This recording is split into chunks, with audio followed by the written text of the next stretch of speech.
요한계시록 2장 18절에서 29절입니다. 키워드는 두아디라 교회 참 자유의 복음 순수한 신앙입니다. 두아디라 교회의 사자에게 편지하라. 그 눈이 불꽃 같고 그 발이 빛난 주석과 같은 하나님의 아들이 이르시되 내가 내 사업과 사랑과 믿음과 섬김과 인내를 아노니 내 나중행위가 처음 것보다 많도다. 그러나 내게 책망할 일이 있노라. 자칭 선지자라 하는 여자 이세벨을 내가 용납함이니 그가 내 종들을 가르쳐 꾀어 행음하게 하고 우상의 재물을 먹게 하는도다. 또 내가 그에게 회개할 기회를 주었으되 자기의 음행을 회개하고자 하지 아니하는도다. 볼지어다 내가 그를 침상에 던질 터이요 또 그와 더불어 가늠하는 자들도 만일 그의 행위를 회개하지 아니하면 큰 환난 가운데에 던지고 또 내가 사망으로 그의 자녀를 죽이리니 모든 교회가 나는 사람의 뜻과 마음을 살피는 자인 줄 알지라. 내가 너희 각 사람의 행위대로 갚아주리라. 두아디라에 남아있어 이 교훈을 받지 아니하고 소위 사탄의 깊은 것을 알지 못하는 너희에게 말하노니 다른 짐으로 너희에게 지울 것은 없노라. 다만 너희에게 있는 것을 내가 올 때까지 굳게 잡으라. 이기는 자와 끝까지 내 일을 지키는 그에게 만국을 다스리는 권세를 주리니 그가 철장을 가지고 그들을 다스려 질그릇 깨뜨리는 것과 같이 하리라. 나도 내 아버지께 받은 것이 그러하니라. 내가 또 그에게 새벽별을 주리라. 귀 있는 자는 성령이 교회들에게 하시는 말씀을 들을지어다. 아멘. 두아디라는 버가모에서 동남쪽으로 약 80km 떨어진 곳에 위치하고 있습니다. 에베소, 서머나 버가모에 비해 작은 도시이지만 상업이 발달하고 여러 조합이 있던 곳입니다. 두아디라의 조합은 종교색을 띠고 있었는데 그들은 아폴로 신을 숭배했기 때문입니다. 그런 가운데 기독교 신앙을 가진다는 것은 그들이 주도하고 있는 경제를 포기한다는 것과 같습니다. 두아디라에는 외투를 만드는 사람들, 염색하는 사람들, 가죽을 다루는 사람들, 도자기를 만드는 사람들, 빵을 굽는 사람들, 노예를 파는 사람들, 청동을 가지고 물건을 만드는 사람들, 아주 다양한 직종의 사람들과 그들의 조합이 있었습니다.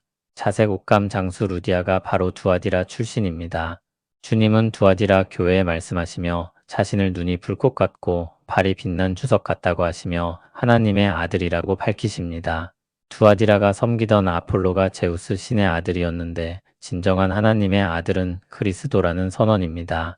불꽃 같은 눈으로 모든 것을 꿰뚫어 보시고 분별하시며 주석 같은 발을 가지신 분으로 강하고 견고한 분이심을 나타냅니다. 하나님의 아들이신 주님이 두아디라 교회에게 말씀합니다. 주님이 그들의 사업과 사랑과 믿음과 섬김과 인내를 아신다고 했습니다. 나중 행위가 처음 것보다 많다고도 하셨습니다. 전반적으로 그들은 성장했고 성숙해졌습니다. 그러나 그럼 그들에게 책망할 일이 있습니다. 자칭 선지자라는 여자 이세벨을 용납했다고 했습니다. 구약의 이세벨은 아합의 왕비로서 가나안의 신바알을 섬기게 만들었던 장본인이었습니다. 그와 같이 주님의 종들을 가르쳐 꾀어 행음하게 하고 우상의 재물을 먹게 한 사람이 있었습니다.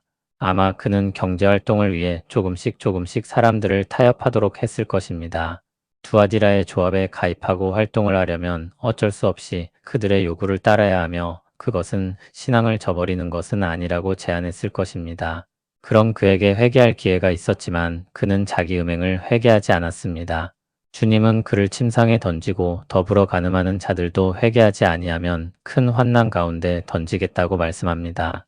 침상에 던져지는 것은 병으로 몸져 눕게 되는 것을 가리킵니다. 일반적으로 고난을 빗대어 쓰는 말입니다. 바로 다음으로 언급된 큰 환난과 같은 맥락에 있는 것입니다. 또 주님은 사망으로 그의 자녀를 죽인다고 하셨습니다. 그의 자녀는 이세벨의 추종자를 가리킵니다. 사람의 뜻과 마음을 살피는 자이신 주님이 각 사람의 행위대로 갚는 심판이 있을 것이란 말씀입니다. 물론 그들에게 속하지 않은 성도들은 심판의 대상이 아닙니다. 그들의 교훈을 받지 않은 성도들도 있었습니다. 사탄의 깊은 것은 그들이 특별히 가지고 있다고 주장하는 것입니다. 자신들에게 심오한 신비가 있다고 자랑하는 것입니다.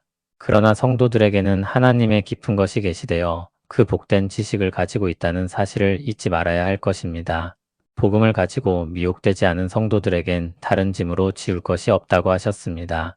이세벨과 같은 사람들은 자신들이 진정으로 자유를 줄 것처럼 하면서 그들의 굴레 안으로 사람들을 집어넣습니다. 그들이 주는 자유에는 대가가 따릅니다. 그대가는 하나님을 저버리고 은혜의 복음과 다릅니다.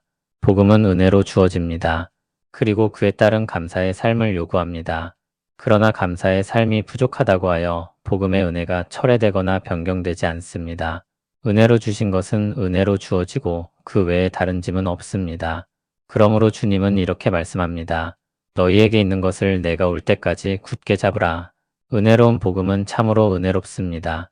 복음의 은혜에 다른 무언가를 짐지우지 않습니다. 새로운 것을 찾을 것이 없습니다.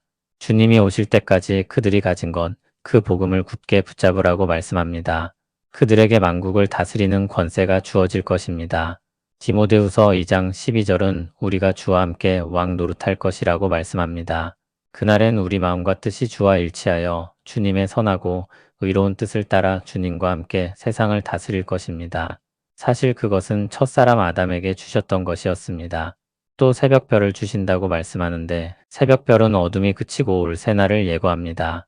주님이 자신을 광명한 새벽별이라고 부르시는데 주님이 다시 오셔서 다스리시는 그 세상은 어둠이 전혀 없고 주님의 은혜와 사랑의 통치가 편만할 것에 대한 예고라고 할 수 있습니다. 그날을 이렇게 말씀하고 있습니다. 다시 밤이 없겠고 등불과 햇빛이 쓸데없으니 이는 주 하나님이 그들에게 빛이심이라 그들이 세세토록 왕노릇하리로다. 두아디라 교회는 사랑과 믿음, 섬김과 인내에서 있어서 성장하고 있는 교회였습니다. 어려운 현실 가운데서도 신앙을 지키며 주님을 향해 자라고 있었습니다. 얼마나 놀랍고 훌륭한 신앙인지 모릅니다. 그러나 신앙의 온실 속에서 자라지 않듯이 그들에게도 위협이 되는 일들이 있었습니다. 거짓된 가르침을 주장하고 거기에 동조하는 사람들이 있었습니다.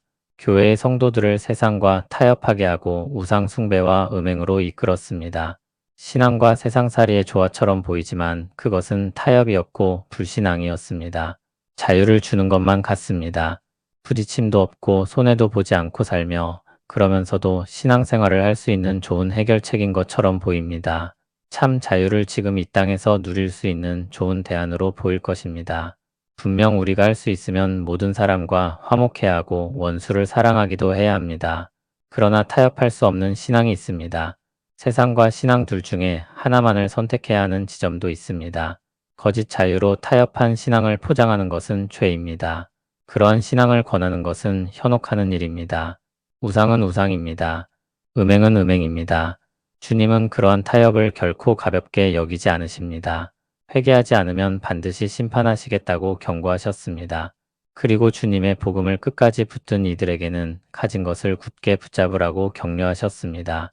이미 예수 그리스도의 은혜 가운데 주어진 복음을 굳게 붙잡으라고 하셨습니다.